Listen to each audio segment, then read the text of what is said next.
işinde ne üçün uşuğa çara koldanışpayt bul mamleket? Adam ölü otursam ne üçün uşul eki bala işteş gerek? Nege çara koldanıpayt? Bul bardağı kamerada düşüp durat uşulcu. Güyganızdan gel atağız bizce güyganızdan. Hakikat için taşparan kılıçtı murdatan var. Az 5 minut kütüyoruz. 5 minut kütüyoruz özün oradan korkulu. Çıkmasa gireriz. Ektayalga 10 tane jağıştasın çıkıla çıktı. Hazır o 5-10 minutta çıkat dep özüңөр ayттыңар. Çıkmasa gireriz taşparan kılıtına. Özüңөрдүн бетиңерге айтайлы. Милициялардын үстүнөн закон жок экен, бул форма кийсе эле адам өлтүрүп койсо боло береби? Ошо лично ошо ПМдин балдары. Болсо өлүмгө өлүм кылайлы, бирден кылайлы. Ал иштин, кылмыштын тайна следствие деп коет. Анын ичиндеги маселе. Бул азыр аз жаса, ошонун алкагына каралат бул маселечи. Анан ал эмне болду деп мен азыр комментарий бергени болбойт.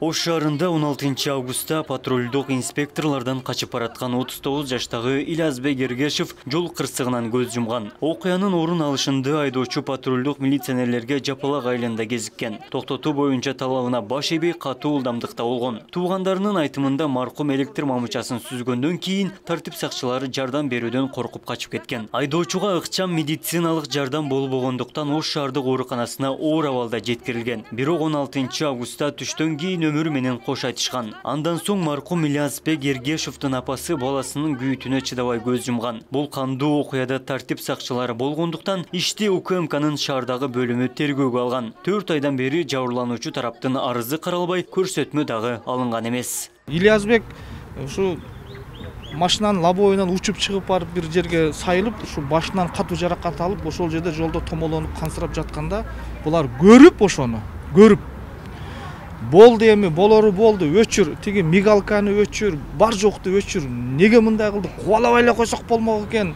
дешип, өз ара ичара сүйлөшүп, бизди өкүндүргөнү ошол кызмат абалына кыянаттык жасап, адам ошо жан талпастап, кан кетип, жолдо пытырап жатса, түнкү саат 1:30 болгон окуя бул. Күндүз болгондо да 1:30 көрүп калат эле. Светтерин өчүрүп алып, машинесин айдап качып, ошо өлүп аткан адамга жардам бербей таштап качып кетип калган жери гана бизди өкүндүрүп атат. Маркумдун жакындары бүгүн УКМКнын каладагы бөлүмүнүн алдында митингге чыкты. Анда тергөө иштери калыс жүрбөй, кызматына кыянаттык кылган тартип сакчылары бул күнгө чейин ишмердүүлүгүн жүргүзүп келгенине нааразычылыктарын билдирди. Чогулгандар тез арада жабырлануучу жок өткөрүлө турган сотту жокко чыгарууну жана кайгуул кызматындагы 2 инспекторду жоопкерчиликке тартууну талап кылды.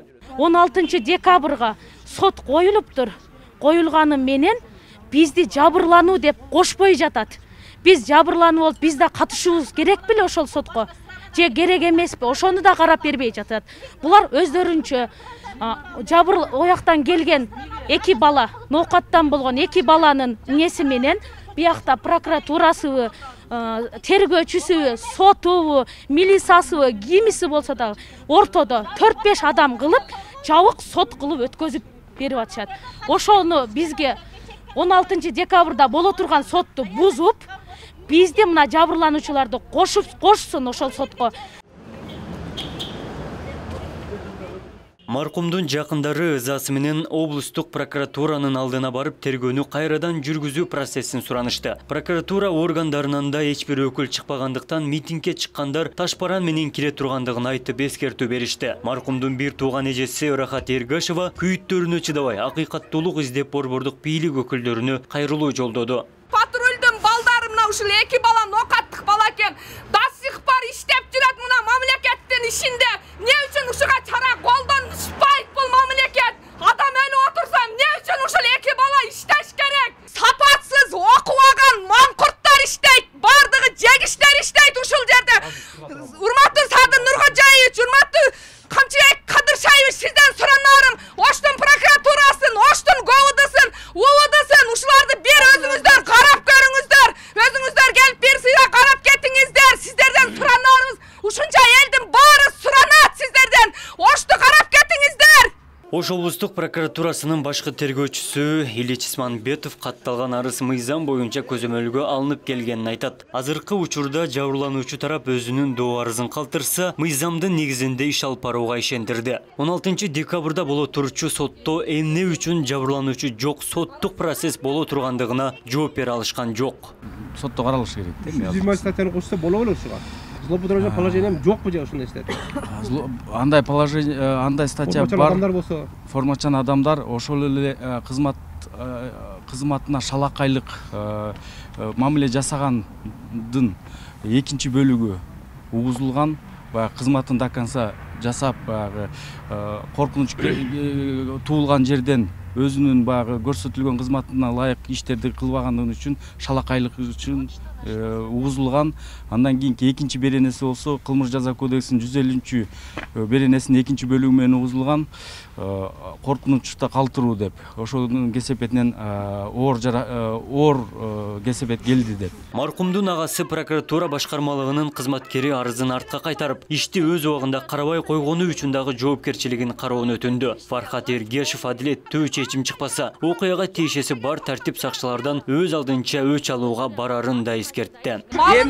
Эми Османды таштап мени өлтүрүрсүңөр, өлүмгө ам таярмын. Бүкамин ишин аягына чыгарганга мени өлтүрүп койсоңор өлүмгө ам таярмын. Мен мына прокурордо Улук мырза деген баланы алдына кирип айтканмын. Бүкам, если bunday боло берсе, мен бир 50 000 100 000 сомдук машина алып туруп, жолдо турган 2 ПМди сүзүп өлтүрүп, өзүм прокуратурага келем, бу КМКга өзүм келем дегенмин. Десем, боптур деп булар дагы макулдук берген. Ошо уже кимди карамак экен ошондо? Көрөбүз. Мен ошо ишке барышка даярмын мен. Ош шаарында жыл башынан бери кайгуул кызматынан качып баратып авто кырсыгга кабылган бул окуя жалгыз эмес. Апрель айында дагы 3 адамдын өмүрү кыйылган болчу. Коомчулукта мыйзамдын негизинде күнөөлөр жазасын алууну талап кылууда. Абдумалик Базарбаев, Элемин Акбаев, Ош ТВ. Бул жердечи өздөрү өтпөйт. Прокуратура коррупцияга малынган. 20,5 saat болду. Пусть чыксындар. Баскыла пусть чыкпасалар биз кирели. Жарым saat эмне кылып атышат булар? Эмне жазылбаган иштери калып атат? Эмне бүтпөгөн иштери калып атат? Ушунча аксакалдарыбыз турат. Эмнеге бул ушуларды коюп жарым сааттан бери чыгышпайт? Баскыла киребиз, бастырып киребиз. Ачып чыкпасалар бастырабыз. Баскыла. Силер туруп тургула. Мен мынча. Иштер болду, иштеке кылбайбыз, биз кирип эле чыгабыз. Эмнеге?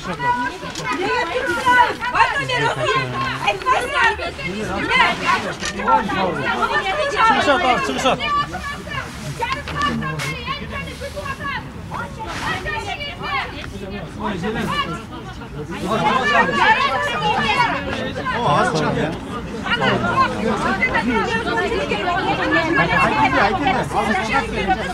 Hiç kimse başına salmasın koyma seni. Bardығы күтіп тұрады. Hiç kimden başına salmasın ondaydı. Жолдо көрсөм ага ошол ишти кылышым керек. Айвандар.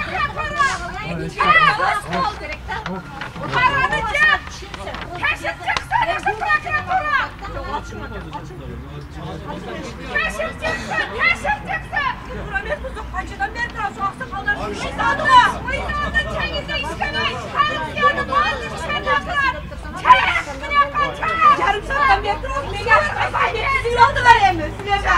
Çakırlarsa onu okulup.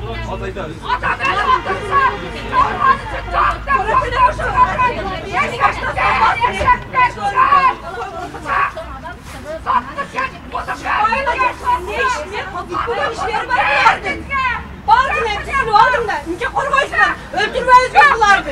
Ben çıkmayayım. Biz gördük şimdi kızı